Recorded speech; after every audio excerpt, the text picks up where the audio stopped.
Anand and you're watching Exposed India. हम लोग पिछले कुछ महीनों से बार बार प्रेस वार्ता करके बता रहे थे कि दिल्ली भाजपा नगर निगम से भागने की तैयारी कर रही है और जाते जाते नगर निगम की जितनी भी संपत्ति है उसको बेचने की तैयारी में लगी हुई है और नगर निगम की संपत्ति की लूट जो है वो शुरू हो गई है। आज हम सबूतों के साथ आपके सामने प्रेस वार्ता कर रहे हैं जिसमें हम बताएंगे किस तरीके से नगर निगम को लूटकर भाजपा वाले जो है जाने की तैयारी कर रहे हैं। चांदनी चौक के अंदर बहुत जाना माना सिनेमा घर था, नोवेल्टी सिनेमा।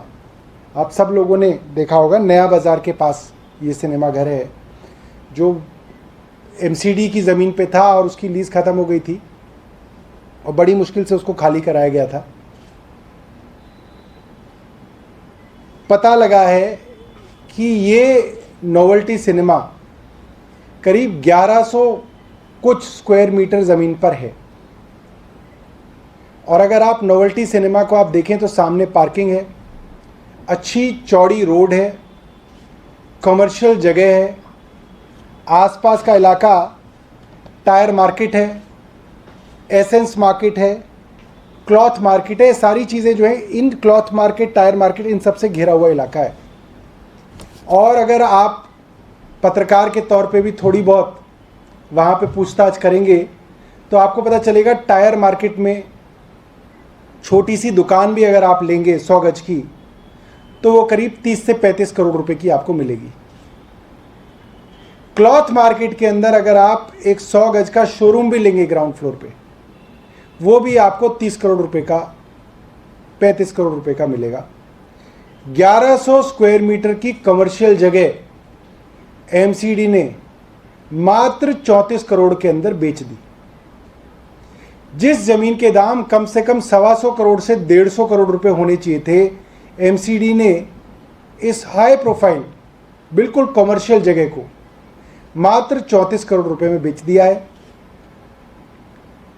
और मुझे लगता है ये अब तक का एमसीडी का बिल्कुल खुल्लम खुल्ला जो लूट का सबसे बड़ा जो है कारनामा सामने आया है।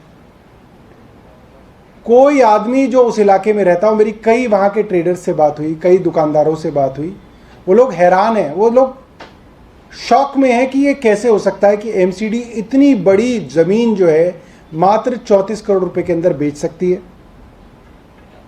आप लोग भी इसके बारे में जानकारी निकालिएगा। साधारण तौर पर लोग ये कह रहे हैं कि अगर इस 1100 वर्ग मीटर में एमसीडी एक शॉपिंग कॉम्प्लेक्स बनाकर ही अगर दुकानें लीज पे दे देती तो कम से कम 300 करोड़ रुपए जो है एमसीडी कमा सकती थी। साधारण सा काम था जो एमसीडी का काम है, जहाँ पे इन्होंने खूब शॉपिंग कॉम्प्लेक्स बना के बेचते हैं। अगर यहाँ बना देते तो कम से कम 300 करोड़ रुपए लोग कमा सकते थे। मगर जाते जाते अपने लोगों को फ़ायदा पहुँचाने के लिए ये काम किया जा रहा है। मैं तो आपसे ये भी कहूँगा कि आप इसकी जांच भी कराइएगा। इसको ये asteroid shelters home private limited और स्टाइल एंटरप्राइजेज लिमिटेड करके दो बिड आई हैं, जिसके अंदर इन्होंने इसको एस्टेरॉयड शेल्टर्स होम लिमिटेड को दे दिया है। दोनों बिडों के अंदर भी मात्र 1 लाख रुपए का फ़र्क है। एक बिड आई है 34,74,000 और दूसरी बिड आई है 34 करोड़ 75 लाख और दूसरी बिड आई है 34 करोड़ 74 लाख। तो ये इत्तेफाक नहीं हो सकता कि एक बिड 34 करोड़ 74 लाख की है, एक बिड 34 करोड़ 75 लाख की है। ये तो तभी हो सकता है जब हनुमान जी सपने में आके बता जाएं कि दूसरे ने बिड इतनी डाली है। ये पूरी की पूरी तरीके से एक भ्रष्टाचार है।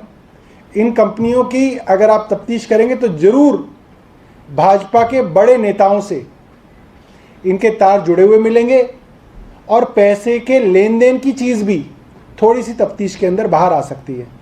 हम ये डिमांड करते हैं कि एमसीडी तुरंत इस ज़मीन को बेचने का जो निर्णय है वापस ले ये ज़मीन जो है दिल्ली वालों की ज़मीन है, दिल्ली के लोगों की ज़मीन है। एमसीडी में बैठी दिल्ली की भाजपा को